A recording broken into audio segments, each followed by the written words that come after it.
Got you a little beer there. You were saying before we got started up. Yes, sir. Got me a little beer tonight. Got me a little beer Where's that bad tonight. boy coming from? Glasses from the Atlas. Beers from the Atlas. Growlers from the Atlas. Computer is Best Buy, if you're wondering. Hey, they don't Uh, they don't sponsor the show. We just we'll leave them off. yeah. This is homegrown though, right here. This is homegrown. Corn fed right I here, love baby. that. KC made, baby. Yeah. Full of You can barbecue and find craft you can beer. find him in the 816. Yes, sir. Yes, sir. Dan, how we doing tonight? Feeling great, man. Feeling great. We've got the Bengals Ravens going on. You can't see it off screen here, but I'll be peeking at it here and there. Big implications for that game in the AFC and what that's going to look like ultimately for the Chiefs and what the playoff landscape's going to look like there. We're already in week 11, which is kind of crazy to Yeah. think about, but this is really like where it's kind of like the witching hour part of the season, right? If you ever watch NFL Red Zone, wins become losses, losses become wins. It's where playoff teams become playoff hopefuls and playoff hopefuls become playoff teams. Constant Yeah. shuffling of the Yeah. standings, and the AFC is looking wild. We'll jump Yes. right into the landscape tonight, but really going to kick it off with Cincinnati and Baltimore game that's going on tonight. We won't know you guys will know the result, those of you listening, once this episode drops. But I think something important to know is that the Bengals, I think, have the most to lose in this game. Right? They're already at 5-4, bottom of the AFC North. Ravens sit at the top at 7-3. PFF dropped a stat today that said the Bengals' playoff hopes dropped to just 27% with a loss. That's not divisional championship. That's playoff hopes in general.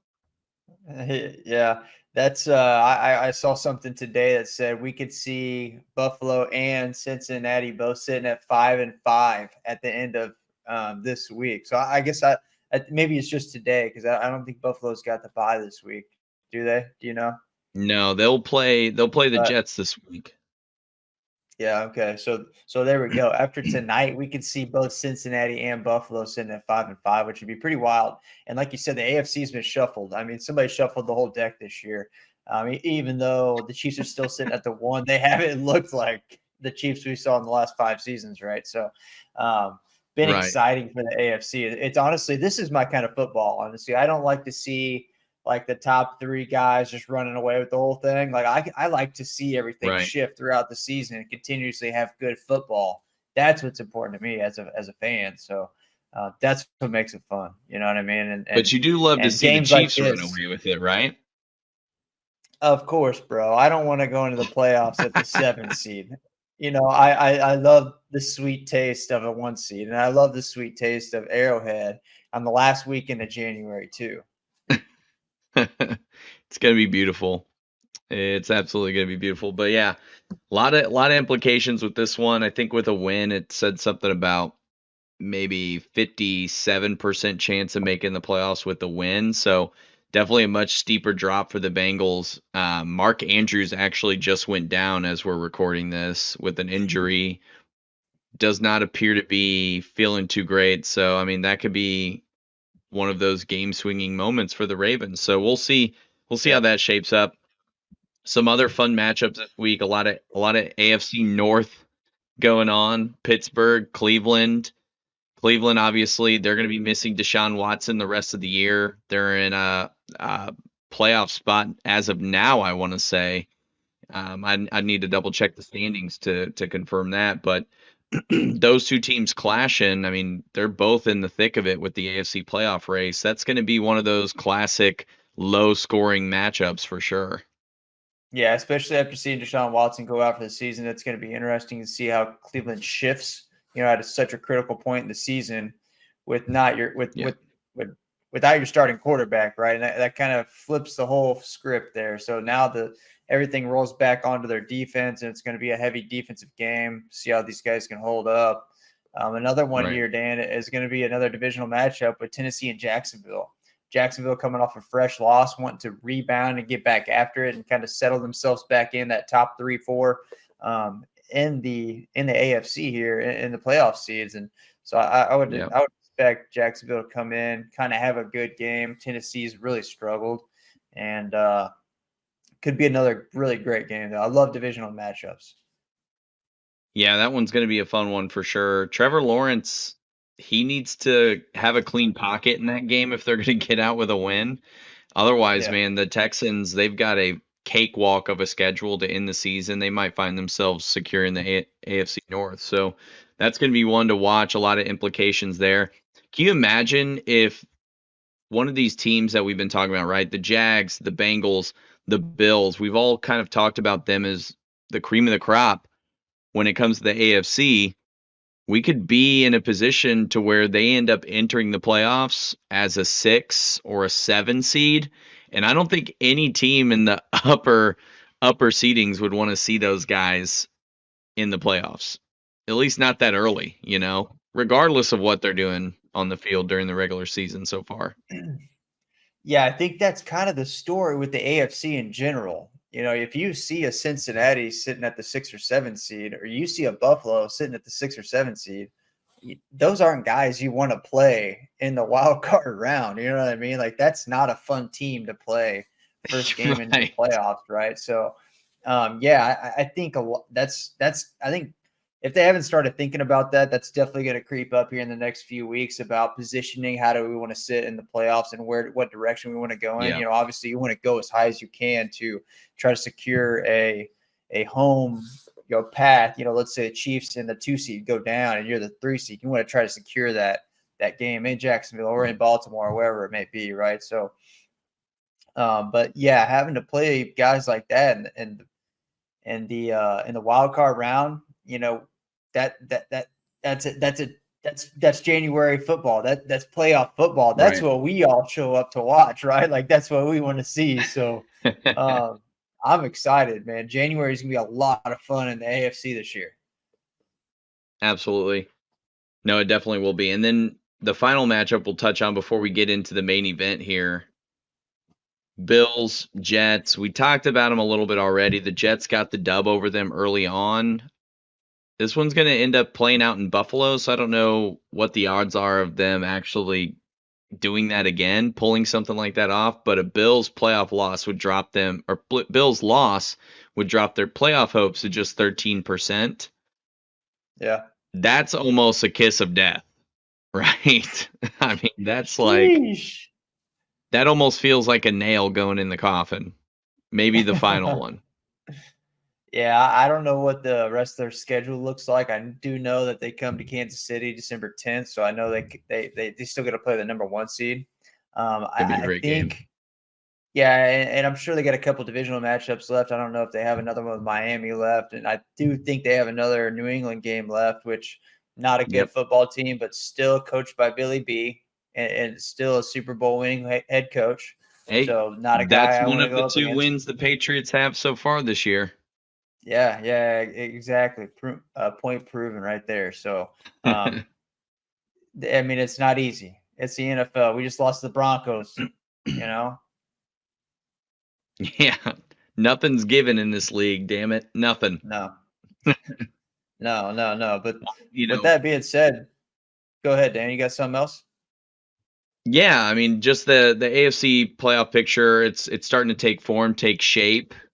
Big shout out to eCoffee, www.eeroastcoffee, for bringing us that AFC landscape this week. You can check them out on their website. Check out all the different coffees and espresso that they have at their disposal. Again, they're sending that wherever it needs to go, making sure that you wake up and start your day the right way. So www.eeroastscoffee.com. Boom. Yes, sir.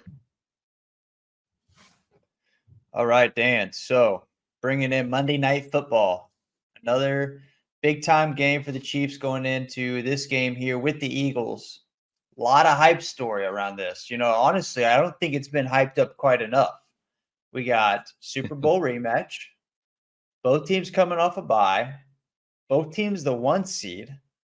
Both teams have quarterbacks in the kind of MVP sphere, right? We could say Yep. top 6, 7 guys in the conversation. So there's not a lot of conversation going into this game, to be honest with you. Most of it's kind of like Travis Kelce Swift, right? There's a lot of Oh like yeah. just kind of mingling around the league, but there's not a lot of talk about the game. There's a lot of talk about the Kelseys are going to meet the Swifts. The families are going to meet each other on Monday night. And then I'm pretty sure Travis is going to propose at halftime or something like that. So, I mean, Don't get the I Swifties mean, riled up now, man. Don't get them riled up. but I mean, for a game, this means a lot, right? I mean, it's like this midway Super Bowl. We could call it that, a halftime Super Bowl or halfway Super Bowl. This Yeah. is going to be a phenomenal game. It's like I said, there's a couple different stacks of hype going into this game. So, Dan, let's start with the injury report. What's that looking like for the Chiefs right now? Yeah, I mean, both these teams are coming off a bye. So the good news is they're both going to be relatively healthy. At least good news for football fans, and the players that are going to be suiting up. CEH, pretty much the only name to watch coming into this week on whether or not he's going to play. Richie James needs to officially be activated off of IR. We're not going to have Nick Bolton still staying on the IR this week. I think he's got one more game after this one that he's guaranteed to be on that list.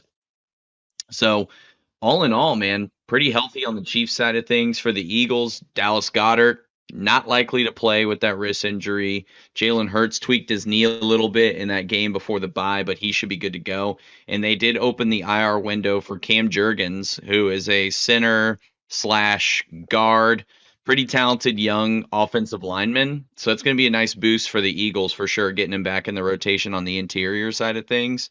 So, I mean, these teams are going to be full strength. There's not going to be many excuses to be had on, whether or not one team loses for whatever reason because so and so player wasn't in. Unless Yeah. something happens during the game, I mean, these guys are coming in full strength damn near. At least Yeah. we're in week 11. You expect to be battered, bruised a little bit coming into this point. Yeah. All in all, they're pretty healthy. Yeah, and like you said, as a football fan, this is the game you want to see. You want to see these guys full strength versus full strength. You don't want any excuses coming out going into Right. week 12. Well, the Chiefs won it because so and so was hurt, or the Eagles won it because Travis Kelce was out and Creed Humphrey didn't play the whole game, or whatever. So yeah, it's good to see both teams healthy. As we talked about numerous times throughout the show this year, is that health is critical to winning Super Bowl. So if you can stay consistent in that column, that's going to give you that much more chance to go win a Super Bowl. But Dan, with that, I'm going to bring us into best bets here. I'm going to rattle off two of our favorite sponsors here that bring us into every show. First being Better Homes and Garden, my wife, Katie Lawrence. She is looking to serve the whole Kansas City area to help you buy, sell, or build the home that you have been looking for years now. So if you are looking to buy, sell, or build your home, be sure to get a hold of Katie. Here's a graphic right here on the YouTube show, or you can give her a call at 816-868-1920 and see what she can do for you. The other one's the Atlas Saloon. Like I said earlier, I'm drinking their beer right now. But these guys, downtown Excelsior Springs, have really bring a lot of atmosphere back to Excelsior Springs. They were a huge part of that. He's been brewing beer down there since 2018. Schlitz built that place back in the 1800s, man. And it's got that cool vibe when you walk in that place. Thursdays, be sure if you walk in the Atlas, you have your Atlas shirt on. Your first beer is going to be free if you got your Atlas shirt. So, Dan, with that being said, best bets, bring us in, brother. Absolutely. So the spread opened up at -3, which basically tells you, we're at a neutral site. This thing's going to be even. It's teetered to about -2.5, Chiefs favor. So still pretty close. I mean, I would be surprised. I think the Eagles, honestly, they're the better team at this point. They have the better record. They're 8-1. We're 7-2. We're both playing championship caliber schedules, so we're both playing the same caliber of teams, right? Division winners from last year, top tier teams, Yep. and they've performed better up to this point. It's funny that they both ended up on the same bye week because you're Yeah. truly getting like the same trajectory, removing those variables in that way. But -2.5, Kansas City favored in that regard. The total for this game opened up at 48 points and has trickled all the way down to 45.5. The tickets came in rapidly for the under, so Vegas was like, crank Yeah. that thing down. We gotta hedge a little bit here. So they're at 45.5 Yeah. right now for the point total, and I don't know. Unders just tend to hit more in Arrowhead. The Chiefs' offense hasn't been as explosive, so I think you can chalk it up to those two things. And if you want to throw a third ingredient in the mix for why that's the case, you've got two really strong defenses coming into this game. One Yeah. being the top 5 unit in the league with Kansas City's defense, so the Chiefs' defense. So everything kind of is generating a recipe for a lower point total primetime game. I think is keeping this from Yeah. being like a 42 point total. But 42 is that's kind low, of where we're bro. sitting with it. Do what? 42 is pretty low, bro. 42 is pretty low. Yeah. But because it's Monday Yes. night, I think that's Yes. why it's staying a little higher. Monday Night Football Yep. tends to Yep. bring the Yep. best out of these guys. I like the over with how far the point total is dipped personally.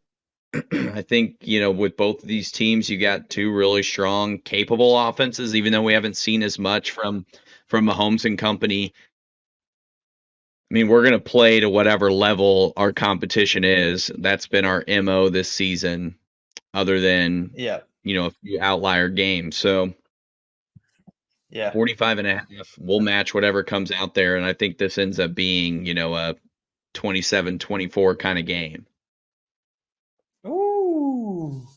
Yeah. So going into that a little bit, Chiefs right now sitting 6-3 against the spread. Eagles are 5-2. Me personally, I think I'm running with Kansas City -2.5 here. I think the offense kind of figures some things out, plays close with them. Like you said, we're going to play up to that competition there. And we're not just going to roll over and get beat by 10 here. So I think, you always see with this Chiefs football team is that you just give us a chance somewhere, whether we're projected to lose a game, we have a 2% chance to win. We will find a way to be able to put something together and at least give ourselves a chance. So I like putting ourselves somewhere at a tie at the end of the game and kicking one from Bucker or whatever it may be. Maybe it's overtime, but I like us taking this game by 3. So I'm gonna run them with the -2.5. But Chiefs are 4-5 against the spread coming off a bye week in the Mahomes era, and then Eagles are 2-0-1 against the spread post bye. So, I mean, looking at that, they're technically undefeated when it comes to against the spread after the bye week, and that's the Eagles. But where are you sitting there on the spread, Dan? I mean, pretty much you're with the spread pick, you're picking a winner, I think, in this deal. And I think the Chiefs end up taking the W in this one. So I'm gonna go with the Chiefs -2.5. If you're playing into the law of averages, Chiefs are 4-5 against the spread coming off of a bye in the Mahomes era. So that just means we're going to be moving towards the mean there at 500. If you want to look at it in that lens, the Eagles, maybe you're Yeah. that guy that's like, okay, they're due for this, due for that. The Eagles are due for that loss. They haven't experienced that yet, or that scenario where they don't cover. So I'm going with KC on the spread here, just playing the trends and how things tend to play out whenever I look at it. Okay. Okay. I like that. So I got a fan play here. A listener called me today or texted me today. My buddy Brandon Laredo hit me up and said he's taken DeAndre Swift 60 plus rushing yards for the game, and he's taking the over on that. So he wanted to lock that in on the show. He wants to be held accountable. So Laredo, if you're somewhere where you can throw in some spreads or throw in some plays, you better throw that in because you're locked in now, baby. Put your money where your mouth is, brother. Put your money where your mouth is.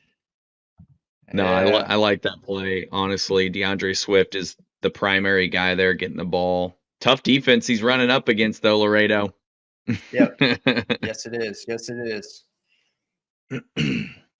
Well, there's going to be a lot of props coming out for this one for sure. It's Monday night. Not a ton that I've seen so far that I'm a huge fan of. I'd tend to go for more of the alt totals and maybe put some totals up together that way. But definitely a lot of fun on the Kansas side of Kansas City, Kansas for any Eagles fans traveling in. You can make your way Yep. over there and check out some of the sports betting apps that we have. Tons of promos you can take advantage of there. Yeah. Oh yeah. Oh yeah. Oh yeah. So All Dan, right. let's kind of talk about wins, losses. How this is going to get done in the trenches. How do the Eagles, if they can pull off a dub, how do they get that done on Monday night? Oh, goodness gracious. The Eagles, man, they're such a good team. I don't know that they have to do much different than what they do in any other game, right?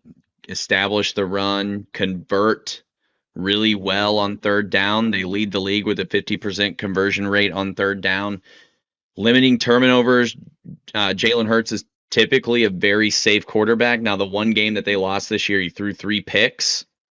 So that turnover battle can sway the Eagles' games quite a bit. We saw it last year in their loss to the Washington Commanders as well.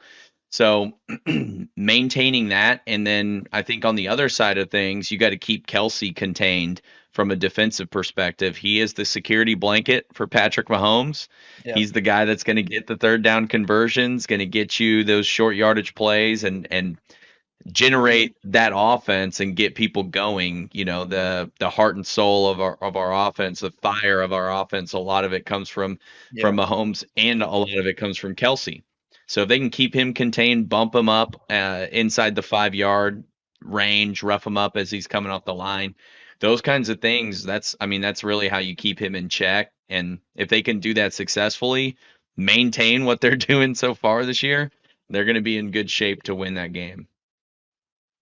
Very good point. Very good point. So I'm going to kind of roll into here with how the Chiefs are going to get it done here. And I think first off, you got to put the pressure in the backfield against the Eagles. So you got to make Jalen Hurts make quick decisions, and you got to flush him outside of the pocket. I think that's a huge key on putting the pressure on Jalen Hurts there. On the offensive side of the ball, I think you got to take advantage of the Eagles secondary. That's the fifth most passing yards in the league is that secondary in the Eagles. So I think Mahomes and that receiving core really need to take advantage of that.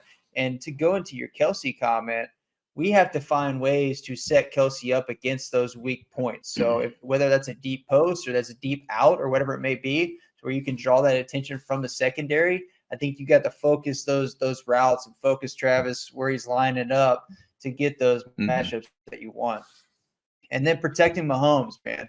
If we need to give this man some time, which the offensive line's had a great last 5 weeks. We've played really good football on the front five the last 5 weeks. We have to continue that trend, right? So we got to keep those big men off Pat, but at the same time, Pat's got to have that factor. He's got to have that it factor. And when it comes down to it, when he's got to make that play, he's got to put the ball exactly where it needs to be, and somebody's got to be able to take care of it on the other side of that too.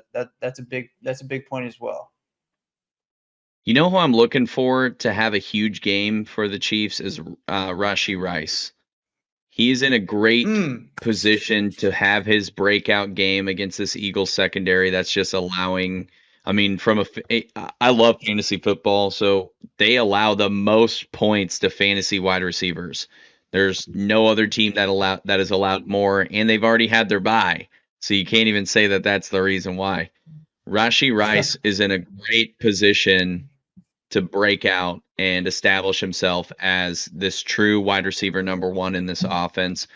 And I just hope that Andy Reid schemes it up for him to get open on those plays. I think they are going to put an emphasis on Kelsey because we know Taylor's going to be in attendance. So he's going to pop off. They're going to be looking to get him the ball quite a bit. That's the trend. Okay. So if they can bracket him a yeah, little bit and get Rashee Rice open in space and make him pay for keying on that, I think that's going to be a very solid game plan to take this defense on. Isaiah Yep. Pacheco, I would love for him to get some yards going, but this defense is so tough against the rush. And I think some of that comes from the Eagles playing ahead on a lot of these teams, and they have to resort to passing the ball and throwing it. I haven't Yeah. broken down the numbers to that extent to see where that's really coming from, but if we can defy the numbers in that sense and get Pacheco going, allow him to establish the run, and we play off of that, I think that's going to be huge for us too. That's a good point. And kind of jumping off of what you're saying there about their secondary, I would like to see an MVS or a Watson out on the wide. I want to see those guys get involved downfield. So let's establish that run, like you were saying with Pacheco. It's going to be tough, but let's establish that, that small game of the run.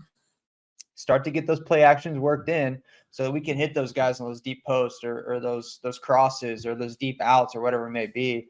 And I think that's where you Right. start to really open things up for Pat and make guys respect that deep ball again. Absolutely. Yep. And we see the pick plays and things like that. I think our offense, when we run those crossers, it's kind of designed to help get Kelsey open in that regard too. So if we can play off of that for one of the other wide receivers, just because I think they're going to be bracketing him so well, that would be a big way to break that out. The Justin Watson, if we don't chuck a 30-yard pass to Justin Watson, I will be very fearful for what else is working in our passing game. Yes. Yep. Yep.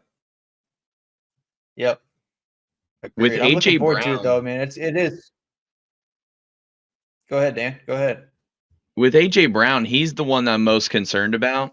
It's not the tush push plays. It's not, DeAndre Swift getting his 60. It's AJ Brown and what he's able to do when he takes the top off of defenses. Not only is he a very fast wide receiver, he's very physical and he can high point the Yeah. ball. And that's been a Yeah. weakness of our defense, I want to say, in a lot of respects. We've seen the jump ball scenario play out in other favor, just because I don't think we have our corners don't have a big stature necessarily. They're very they're very aggressive. Don't get me wrong, and they can play really well. Like obviously Trent McDuffie's a top 10 corner in the league right now, and Snead is right there with Yeah. him.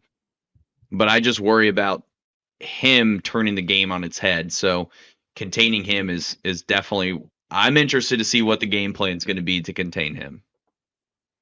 Yeah. I mean, I think he's one of those guys in the league where you walk into a game, and maybe I'm wrong because we've had two games now where Justin Jefferson 27 yards, and I had it on the top of my head. I can't think of it now, but where you walk into games and you Tyreek had play like against guys like 48 or something, or Tyreek. 68.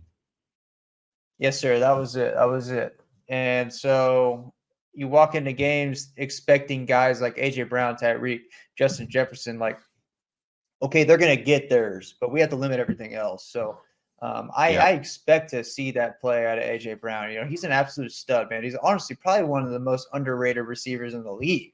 Like he's never considered in that top three conversation, and that's crazy to me.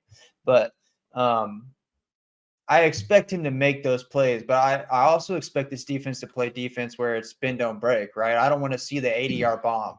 Don't I, I'm okay with a 35-yard, but that's it, right? Like now let's go Let's 1, 2, cap and it at 3 and that. get them off the field. Yeah, yeah, yeah, yeah. So that's my expectation. Yeah, absolutely. And you've kind of talked about it already too, right? Not a whole lot of people are talking about the game itself and the gravity of it. A lot of the onus and the focus is on T Swift and Kelsey, and I think this is where the is it a distraction conversation always comes into play. But just on the other side, I think there's an equal number of distraction type of things going on, right? You got Jason Kelsey for sexiest man of the year, and the Christmas song that the Kelsey brothers came out with. Did you get a chance to listen to that? No, I haven't listened yet. It's pretty good. actually. I was a big fan of it. They I'll put a give it a little listen promo tonight. video out of Jason Kelsey kind of talking about it, and the rest of that group, spitballing what they were going to do.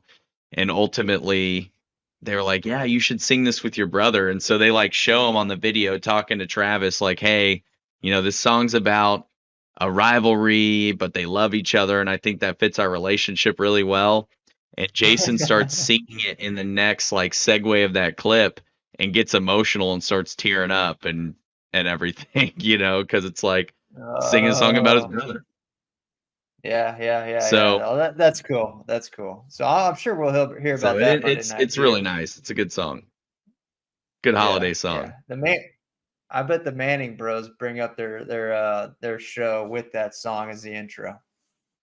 That's my only regret about going to the game on a Monday night is I'm gonna have to miss the Manning cast. I'll just have to make sure we record that thing on YouTube TV Yeah. That's a good point. I didn't think because about that. they're gonna have a good guest list. Yeah. Oh, yeah. I'm sure it'll be a good one, man. They should get Donna up there, Donna and T Swift, and it'll just, I mean, it'll be Super Bowl numbers for Monday Night Football. Oh my gosh, most televised. It might beat the Super Bowl if you actually get T Swift up there talking. Yeah. Okay. Yeah. Roger Goodell comes out. Hey guys, we're going to end the season here. We will restart and have another season in February Yeah, of next year, and we'll finish in May. this was just the All right. in-season tournament. We're taking a page from the Yeah. NBA. Yeah. Not a big fan, but hey, I'm not the commish. But all right, Dan, let's wrap it up here. Big game Monday night. It's going to be a great one to watch. Chiefs fans, don't forget to wear your red on Friday, which is this coming out tomorrow. So make sure you're in red Critical. when you're listening to the show. Let's get it done on Monday night, baby. Yep. Enjoy this preview of what I think is going to be the Super Bowl 58 matchup. So, going to be a lot of fun. We'll see Sheesh. we'll see you next week. Go Let's Chiefs. go, Chiefs.